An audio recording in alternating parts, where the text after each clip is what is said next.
Ouais, Nicolas, on vous a vu tenir le leader en échec ici, confirmé avec la qualification en Coupe de France. Là, il y a une période très importante, mine de rien, qui s'ouvre. Tu as souvent répété que vous jouiez le maintien parce que c'est Pau. Là, c'est des concurrents directs. Est-ce que ça signifie encore plus de concentration et de vigilance par rapport à la période dans laquelle on rentre, pour rien vous cacher, j'ai évoqué cette période le matin du match de Bayonne, en disant que justement ce match-là nous permettrait, avec une qualification, de rentrer dans les meilleures dispositions pour cette série de matchs très importante. Donc, en l'occurrence, après le Red Star, il y a encore un tour de coupe. Donc, bien entendu, on est focalisé sur notre adversaire de demain soir, mais on sait évidemment que c'est une période importante qui va nous mener pratiquement à l'issue des matchs allés, en sachant qu'il nous restera encore un match aller début janvier. Mais oui, c'est une période importante et au-delà de ça, il faut regarder où on en est au niveau comptable et donc faire, comme d'habitude, faire tourner le compteur face à un adversaire qui est dans le même objectif que nous et qui est une équipe de qualité, bien entendu. Il y a ce sentiment que vous vous êtes remis d'équerre un petit peu la tête à l'endroit, si on peut dire. Oui, alors après, il y a bien entendu ce qui se passe sur le terrain, puisqu'il se passe dans les semaines d'entraînement, par rapport à ce qu'on fait, par rapport aux discussions, aux échanges qu'on peut avoir par rapport à certains joueurs. Il y a des discussions qui sont un peu plus tendues que d'autres par rapport au message aussi qu'on veut faire passer. Donc ça a été fait. Il y a eu beaucoup d'entretiens individuels. Donc l'idée, c'est de se retrouver dans les meilleures dispositions demain soir. Il y a une règle qui fait partie de pas nos principes de jeu, c'est pas une des principes de jeu, mais c'est une règle que les joueurs connaissent, ça s'appelle la règle des 3 C. Voilà, cerveau, cœur, et la troisième, je ne le dirai pas pour pas être vulgaire, mais c'est des ingrédients qui sont capitaux dans des matchs aussi importants. Tu les sens comment là, les joueurs aujourd'hui ? Alors, par rapport aux entretiens que tu as passés aujourd'hui, c'est une journée particulière pour nous, puisqu'on va faire notre première séance sur notre terrain d'entraînement. Donc, c'est pas quelque chose qu'il faut minimiser, que ce soit moi, entraîneur, le staff technique ou les joueurs. Aujourd'hui, c'est un soulagement et un moment important pour nous. Voilà, parce que on est. Alors, les jardiniers ont fait tout leur possible pour qu'on puisse passer une préparation cet été avec un terrain qui avait été aménagé. Vu les intempéries qu'il y a eu depuis le début septembre, on est sur synthétique. Donc on ne s'est jamais plaint de cette situation-là, que ce soit le staff ou les joueurs. Mais aujourd'hui, on est très content de pouvoir retrouver notre terrain d'entraînement et un terrain d'entraînement de grande qualité. Le timing, ça tombe à pic en plus. C'est très bien. Ouais, c'est très bien. On était impatients, hein, bien entendu. Nous, on est toujours pressés. Mais aujourd'hui, il faut être très heureux et très content de voir d'une part le club qui avance. Voilà, parce qu'avoir un terrain d'entraînement de qualité à ce niveau-là, c'est important. On a un terrain hybride à disposition, donc quand on parle de club qui se structure, que ça soit le club, les représentants de la mairie, ils ont fait tout ce qu'il fallait pour qu'on ait un très bon terrain à disposition, et aujourd'hui je suis très heureux de faire la première séance. Vous affrontez un promu, comme l'était Martigues, oui. Vous aviez vraiment su maîtriser collectivement dans le tempo que vous aviez su imposer. Ce match de Martigues doit vous servir de base? Alors ça doit nous servir. Alors le seul parallèle que moi je peux faire avec Martigues, c'est l'entraîneur, c'est-à-dire que c'est l'entraîneur du Red Star, c'est l'entraîneur de Martigues. On voit certaines similitudes par rapport à ce qu'il avait mis en place à Martigues la saison dernière, par rapport à des déplacements de joueurs, par rapport à une volonté de mettre sur le plan tactique des choses vraiment précises sur le terrain. Donc le seul parallèle que je peux faire avec ça, c'est surtout sur les principes de jeu de Greg Poirier par rapport à ce qu'il veut faire avec le Red Star, où il y a quelques similitudes avec ce qu'il faisait les dernières en national avec Martigues. Le sérieux que vous avez su afficher contre Martigues, ça doit aussi quand même servir de maître étalon. Oui, bien sûr, mais au-delà de l'adversaire, c'est un adversaire qui a gagné largement à Guingamp. Alors c'est vrai que les résultats sont toujours surprenants dans ce championnat et on s'aperçoit que c'est vrai qu'il y a un nivellement des forces, donc il faut faire en sorte que demain on soit effectivement dans les bonnes dispositions. C'est pour ça que je vous ai rappelé cette règle auparavant. Tu viens de le dire, ce championnat est surprenant de par ses résultats. Je trouve que le Red Star illustre vraiment bien ça. Ils vont gagner là où on ne les attend pas. Et ils perdent des matchs qu'on peut... Est-ce que du coup ça rend plus difficile la manière d'aborder cette équipe? Pas savoir vraiment... On prépare un match en regardant bien entendu les forces, les cheminements où on pourrait les mettre en difficulté, mais on ne regarde pas forcément le classement et le nombre de points parce qu'on sait effectivement que c'est un championnat très homogène et que selon les journées, les clubs ils peuvent être dans des très bonnes dispositions, dans des dispositions un peu moins bien. Donc nous, soyons focalisés sur nous et faisons en sorte de mettre ce qu'il faut pour utiliser le potentiel maximum de notre équipe. Il n'était pas sur la feuille de match pour blessure à Bingo contre Bayonne. Oui. Il est à ta disposition, il n'y a pas de... Ouais, il a repris normalement lundi. On a fait attention par rapport à l'utilisation du gelon sur les séances de lundi, mardi, mais non, tout va bien. Justement, je vais enchaîner, puisqu'ils viennent de te dire que ton équipe, on a vraiment l'impression qu'elle s'est remise d'équerre, c'est vrai. Mais on a aussi vu un grand Mehdi Janin contre Bayonne, une équipe de National 3. Parce que ta défense, elle a parfois été en grande difficulté. Ouais. Est-ce que ça t'a alerté, énervé Est-ce que tu es revenu? Ça m'a alerté, ouais, et énervé. Ouais, sur le moment, bien sûr qu'il y a toujours des petites pulsions qui montent, mais effectivement, on a laissé beaucoup de liberté à cette équipe la semaine dernière. Tu as mis en avant le match de Mehdi, effectivement, il a fait un très bon match, mais surtout on a laissé de la liberté à un moment du match où on le maîtrisait ce match-là, puisqu'on menait 2-0. Donc il y a des axes d'amélioration sur des comportements individuels et collectifs sur le plan défensif, et donc on est conscient des largesses qu'on a pu laisser la semaine dernière, et il faudra faire en sorte de ne pas laisser ces largesses-là. Si j'essaie de lire entre les lignes de ce que tu viens de me dire, tu as senti qu'à 2-0, l'équipe ou certains joueurs se sont dit bon, c'est bon? Non, c'est pas que c'est bon, c'est qu'on aurait dû se mettre à l'abri, quoi. Khalid qui a fait un très bon match la semaine dernière, il peut nous mettre vraiment à l'abri sur 2-3 situations. Et on sait que dans des matchs comme ça, un but peut renverser les énergies. Et ce qui a été bien fait, c'est qu'on a mis le troisième au bon moment. Donc oui, on n'a pas tout bien fait, on a eu des carences, mais on a fait ce qu'il fallait. Par rapport à cette défense, est-ce que tu as demandé à tes adjoints des pistes particulières, de réfléchir un petit peu là-dessus, oui. Qui te proposent des choses? Oui, effectivement. Il y en a un qui a cette charge-là plus précisément. Sur le plan défensif, c'est plus Nico Pires, et sur le plan offensif, c'est Thibaut Jas, effectivement. Ouais, donc c'est des discussions qu'on a le week-end après les matchs. C'est pour mettre en place ces entraînements, on prépare nos séances par rapport aux choses qu'on veut faire évoluer et dans lesquelles on doit progresser. Et Nico est focus effectivement sur l'aspect défensif, Thibaut sur l'aspect offensif et Babik sur les coups de pied arrêtés défensifs. Par rapport à ce côté défensif, est-ce que c'est pas au-delà des défenseurs, le bloc équipe qui a posé un peu problème en Bayonne? Alors, effectivement, on a eu des phases de jeu où le bloc était vraiment disloqué, pas assez compact, effectivement. Pourtant, les efforts athlétiques ont été faits parce que c'est la première réflexion, c'est de dire on n'a pas assez couru, mais on a beaucoup couru puisqu'on a fait 120 km sur ce match de Coupe de France. Et effectivement, l'idée de la semaine, c'est d'avoir une capacité de bloc bien plus importante, que ce soit quand on est haut, quand on est médian ou quand on est bas. Effectivement. Tu as senti un pâté regonflé un peu? C'est très bien, c'est une très bonne chose que ce garçon puisse marquer 2 buts la semaine dernière parce qu'il fait beaucoup d'efforts. On en avait parlé après le PFC, c'est un garçon qui est très généreux. Après, un attaquant, il se nourrit de buts et de stats. Donc pour lui, marquer 2 buts, c'est important de déclencher le capital confiance. Mais ceux qui n'ont pas marqué la semaine dernière, on travaille justement pour pas trouver cette confiance, mais permettre justement qu'il y ait beaucoup plus de relâchement dans les derniers gestes pour être plus efficace. Tu l'as dit aussi tout à l'heure, le championnat est vraiment très homogène. Je crois qu'il y a 8 équipes ou 9 en 2 points. 9 équipes en 2 points, je crois, dont le Westart, dont vous. Est-ce que ça donne une saveur particulière au match entre 2 équipes de ce bloc, par exemple? Est-ce que tu as tendance à te dire celui-là, il faut absolument le gagner, ou alors il faut surtout pas le perdre? Oh non. Non, je me pose ni une ni l'autre. C'est bien sûr un match important demain face à un adversaire qui a pratiquement le même nombre de points que nous. Donc on regarde ça, mais on n'est pas dans cette réflexion. Ce genre de réflexion, on peut l'avoir à partir du 1er avril. Là, on est au mois de novembre.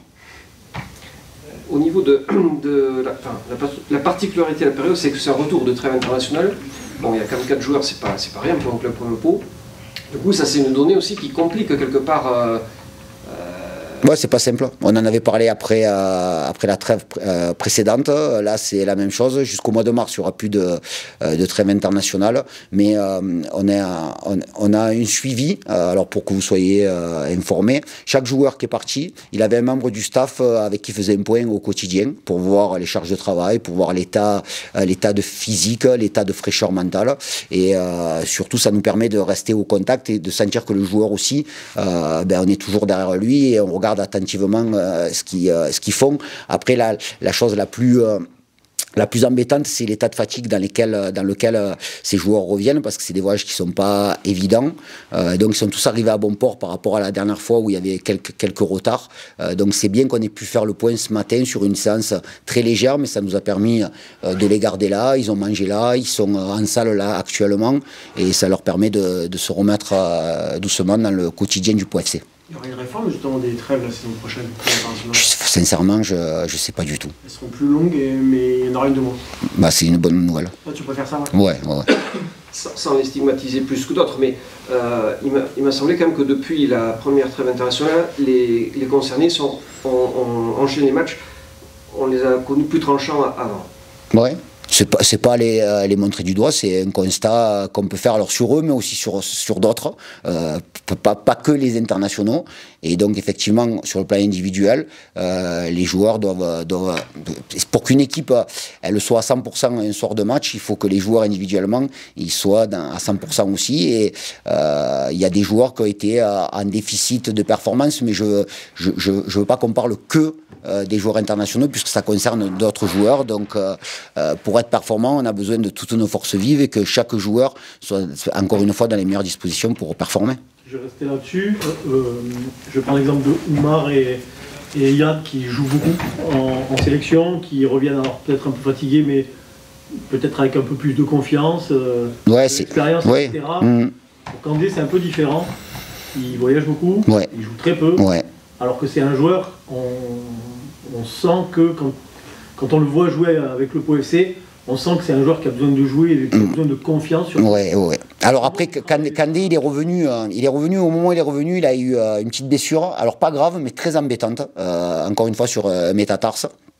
Donc il a fallu qu'il se soigne, il a manqué des matchs, là il est reparti alors qu'il n'avait pas beaucoup effectivement travaillé avec nous, donc il est reparti en sélection. Mais au-delà des temps de jeu, il y a un paramètre qui est important, c'est que sur les 4 joueurs qui sont partis en sélection et qui sont revenus, il y en a 2 qualifiés et 2 éliminés. Donc sur le plan mental, c'est toujours mieux de revenir comme Yad et Georgie avec une qualification pour la CAN, alors que Kandé et Oumar, leur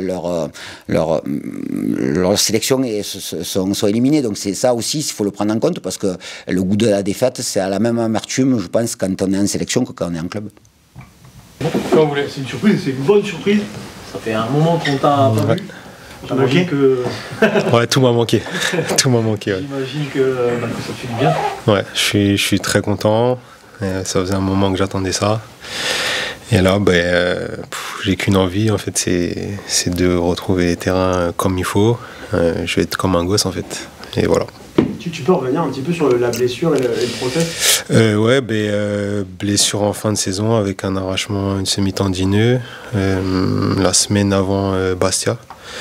Et puis après, j'ai fait de la réduc normalement pour essayer de revenir pour la prépa. J'ai réussi à faire quasiment toute la prépa, donc un mois de prépa. Et début août, j'ai eu lésion au mollet, et puis après j'ai enchaîné en fait les rechutes sur le mollet. Donc là, on est quasiment à 6 mois maintenant, depuis le dernier match. Donc ça remonte. Là, c'est le plus gros arrêt de... Pour moi, de ma carrière, c'est le plus gros arrêt au niveau en termes de blessures. Donc maintenant, j'espère que ça y est, c'est la fin. Tu reviens avec un appétit décuplé? Ouais, franchement, je reviens avec un appétit décuplé, avec une envie vraiment fois 15. Et un gros recul justement par rapport à ce début de saison, par rapport à beaucoup de choses. Donc je vais essayer de ramener beaucoup de fraîcheur mentale et puis mon expérience dans l'effectif et dans le groupe. Souvent le coach a insisté sur l'importance que tu avais, mine de rien, en tant que leader. Tu fais partie de ce conseil un petit peu restreint. Ça t'a aidé ce statut-là de joueur expérimenté, d'un modèle, leader comme tu veux, pour passer la période?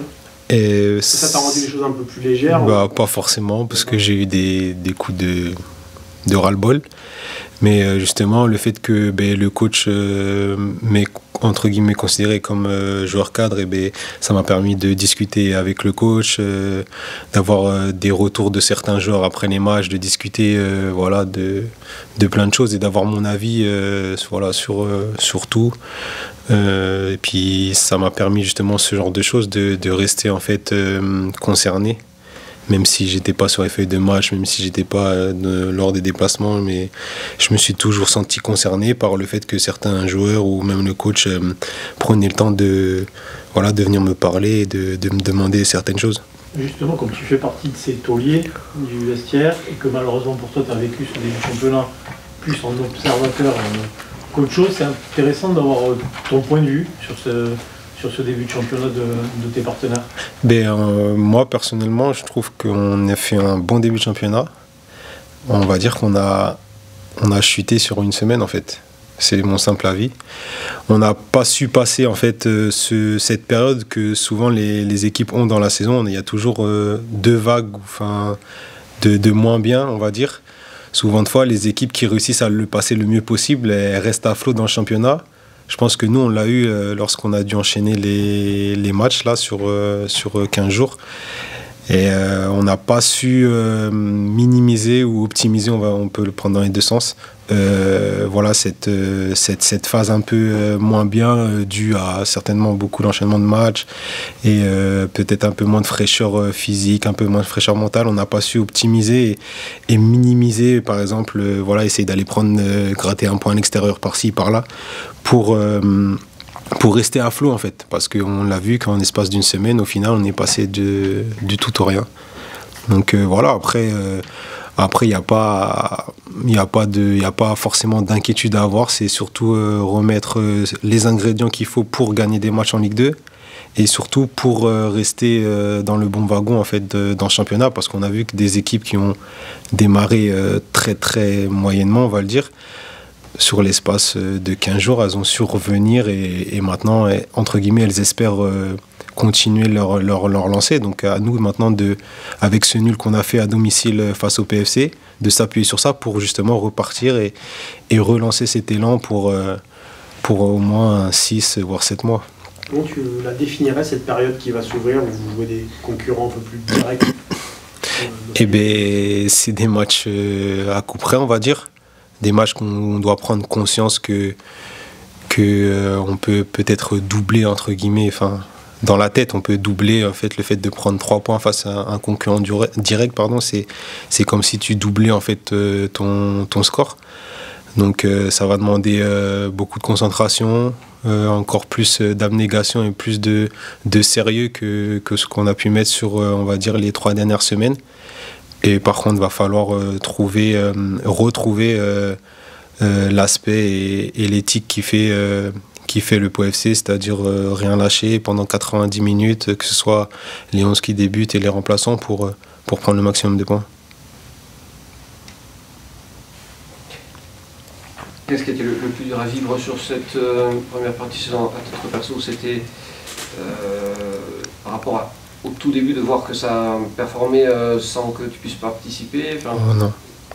Non, moi, excuse-moi de te couper. Non, moi j'étais content justement que ça performe, le fait que je sois pas là, parce qu'au moins tu te dis que personne n'est